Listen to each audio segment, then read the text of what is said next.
따따따변변 변정국입니다. 오늘의 주제는 조종사들의 정년 연장 문제입니다. 최근에 있었던 국제민간항공기구 아이카오의 정기 총회에서 조종사들의 정년을 65세에서 67세로 연장하는 내용의 제안이 부결됐습니다. 오늘 변변에서는 조종사 정년에 얽혀있는 문제, 그리고 한국 업계에는 어떤 영향을 미칠지 알아보도록 하겠습니다. 따따따따변변 이륙합니다. 국제민간항공기구 아이카오가 올해 9월 23일부터 10월 3일까지 제42회 총회를 열었는데 여기에서 주요 안건 하나가 부결이 됐습니다. 바로 조종사들의 정년 연장 아니었습니다. 조종사 의무 정년을 65세에서 67세로 연장하자는 내용이었는데 사실 이 조종사 정년 연장안은 아이카오보다는 아이아타가 몇 년 전부터 주장을 했던 내용이고, 아이아타가 워킹 페이퍼를 만들어서 이번 총회에 논의를 해달라고 이렇게 제안을 했던 내용입니다. 자, 아이아타는 정년을 2년 늘리는 것이 안전을 해치지 않으면서도 조종사 인력난을 해결할 수 있는 방안이다, 이렇게 주장을 했습니다. 아시겠지만 코로나 이후에 조종사 수급이 불안정해서 비행기가 결항되는 사태에도 비일비재했었고요. 조종사들이 턱없이 부족한 문제는 조종사들의 연봉 상승을 만들어내고, 이 연봉 상승은 항공 운임이 또 오르는데 영향을 미치는 문제라서 굉장히 중요한 문제 중 하나입니다. 그래서 아이아타는 정년을 2년 늦추면은 조종사들의 은퇴 시점을 늦출 수 있고, 그래서 항공사들의 인력 압박 문제를 해결할 수 있는 단기적인 해결책이 될 수 있다라고 해서 정년을 연장하자라고 이렇게 주장을 한 것이죠. 그리고 단순히 정년만 연장하자고 이야기한 게 아닙니다. 아이아타는 의학이 발전하고 있고 평균 수명도 늘어나고 있고 거기에 걸맞게 건강하게 오래 사는 사회가 만들어지고 있는 상황에서 정년을 67세로 늘리는 것이 항공 안전에 해가 되지 않을 것이다 라고 주장을 했던 겁니다. 조종사들의 건강을 충분히 검사할 수 있고 조종사들의 기량과 건강을 유지시켜 줄 수 있는 의학적인 시스템과 기반이 마련이 된다면 67세는 문제가 되지 않는다라고 아이아타는 주장을 했던 거죠. 그런데 원래 정년은 60세였는데 60세였던 정년이 65세로 변하게 된 게 불과 얼마 되지 않습니다. 2006년에요. 아이카오가 60세에서 65세로 정년을 연장을 했습니다. 그런데 아이아타는 뭐라고 주장을 하냐면, 자, 그동안에 나이 때문에 비행의 안전이 위협받은 사례는 없다. 이미 정년을 5년 동안 늘렸음에도 불구하고 안전에 관한 부정적인 영향은 나타나지 않았다라고 주장을 하고 있는 겁니다. 그리고 아이아타는 보완책도 제시를 했습니다. 만약에 투파일럿으로 운영되는 비행기에서 한 명이 65세를 넘어서는 기장이라면 한 명은 무조건 65세 미만의 항공사로 해야 된다. 그런 이제 보완책을 내면서 안전을 강화할 수 있다라고 주장을 해왔죠. A cautious but reasonable step 이라는 표현을 여러 차례 쓰면서 안전에는 전혀 문제가 없을 것이다라고 계속 주장을 해왔죠. 이 안건은 유럽 및 미국 등 글로벌 주요 항공사들의 전폭적인 지지를 받습니다. 그런데 이게 어떻게 보면 정년을 연장하면 고임금의 조종사들이 많아지게 되고 이것이 항공사 운영이 더 부담되는 것이 아니야 라고 생각할 수 있겠지만, 항공사 입장에서는 어떻게 생각이 드냐면, 지금 조종사들이 턱없이 부족하다 보니까 임금 협상을 할 때나 단체 협상을 할 때나 항상 조종사들이 우위에 서 있는 겁니다. 그래서 연봉도 많이 올려줘야 돼. 아니면 파업을 할 수도 있으니까 항공사들 입장에서는 계속 절절 매는 거죠. 그래서 매년 지금 높은 수준의 임금 인상을 모든 조종사들에게 해주느니 그냥 정년을 연장시켜서 조종사들의 공급을 더 많이 하면 장기적으로 계산기를 두들겨 보니까 이게 더 나은 것 같다라고 아마 판단을 했을 가능성이 높습니다. 이 같은 배경에서 아이카오 총회에서 논의를 했지만 결국 부결이 됐죠. 그래서 아이카오 규정상 65세를 초과한 조종사는 국제선 운행을 할 수 없다라는 규정이 유지가 되게 됐습니다. 사실 이 법안을 가장 반대한 게 누구냐면 전미조종사협회입니다. 연령 증가에 따른 의료적인 위험을 충분히 파악할 만한 데이터가 부족하다. 이러한 데이터가 없는 상황에서 정책을 바꾸는 것은 오히려 안전을 해칠 수 있다라는 것이 조종사 노조의 주장이었습니다. 그리고 이것이 운영의 복잡성 문제가 있습니다. 만약에 이 안건이 통과돼서 유럽이나 미국의 어떤 항공사들이 정년을 67세로 연장을 했습니다. 그런데 만약에 다른 나라는 안 하면, 예를 들어서 미국의 67세 조종사가 델타 항공기를 몰고 한국으로 쭉 옵니다.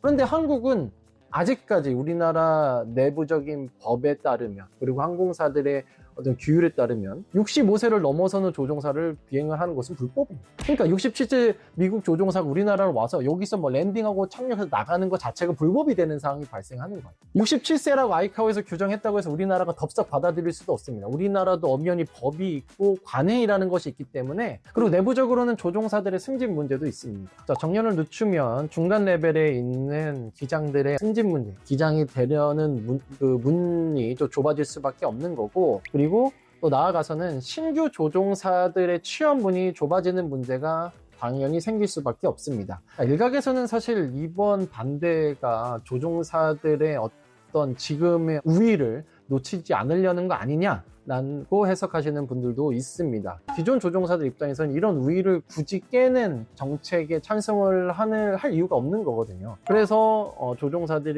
조종사가 부족한 이 수급의 우위 문제를 계속 유지시켜 나가려는 것 아니냐라고 보시는 분들도 있습니다. 사실 좀 이게 서구와 동양 문화가 조금 다르다라는 인식을 갖게 하는 부분도 있어요. 최근에 일본의 전일본 공수 ANA가 전 직원의 정년을 60세에서 65세로 연장하는 정말 획기적인 정책을 추진을 했습니다.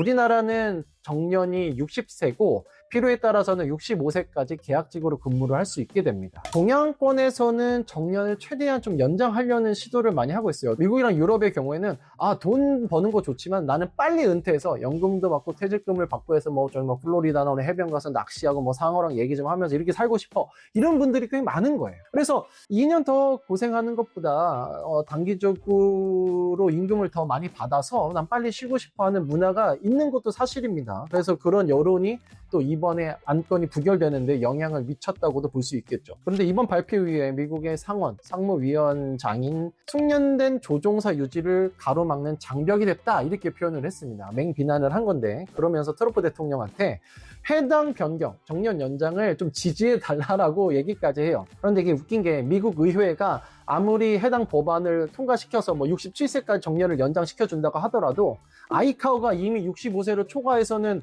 비행을 할 수 없다라고 규정을 해놨기 때문에 의회가 통과시킨다 하더라도 65세가 넘는 사람들은 지금으로서는 할 수가 없게 됩니다. 만약에 이번 안건이 통과가 됐다고 하면 한국에도 많은 영향을 미쳤을 겁니다. 한국은 정년이 지금 만 60세이고 주요 항공사들의 정년이요, 65세까지 촉탁으로 계약직으로 더 근무를 할 수 있다고 했잖아요. 당연히 건강해야 되고요. 그리고 회사와의 관계, 노무 인사와의 관계도 좋아야 되죠. 아무나 다 되는 건 또 아닙니다. 그런데 이제 연장이 67세로 늘어나게 됐었다면, 사실 대한민국 항공업계는 대한항공이 뭔가를 먼저 해야 다른 항공사들이 따라하는 특성이 좀 있어서 대한항공이 어떻게 했을까가 좀 저는 개인적으로 관심이 가는 포인트예요. 연장이 되게 됐을 때는 계약하지 않고도 정규직으로서 근로할 수 있는 기간이 늘어날 수 있는 가능성이 있다 보니까 우리나라 항공업계에도 많은 영향을 미칠 수밖에 없었던 안건이 아니었을까라는 생각을 좀 해봅니다. 사실 정년 연장을 하면 신규 취업자들의 문이 좁아질 가능성이 높은 것도 사실입니다. 그런데 저는 개인적으로는 이 정년 연장이라는 것이 이 거스를 수 없는 대세, 논의해 봐야 될 수밖에 없는 흐름이 아닌가라는 개인적인 생각을 좀 해봐요. 2023년 초에 제가 산업부에 있을 때 한국경제인협회랑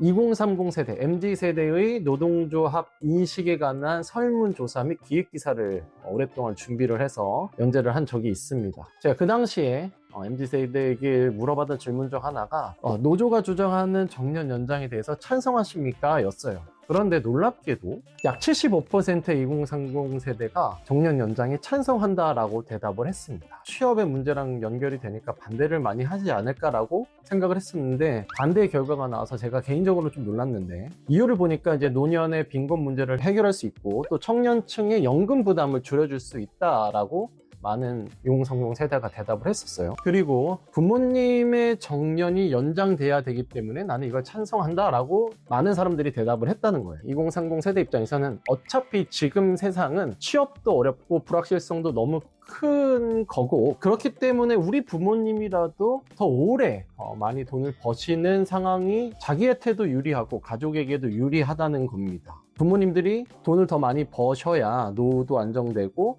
우리 집도 좋고 이렇게 생각을 하고 있는 거죠. 많은 것을 좀 다양하게 봐야 되겠구나 라는 생각을 했던 좋은 배움의 기회였던 취재였습니다.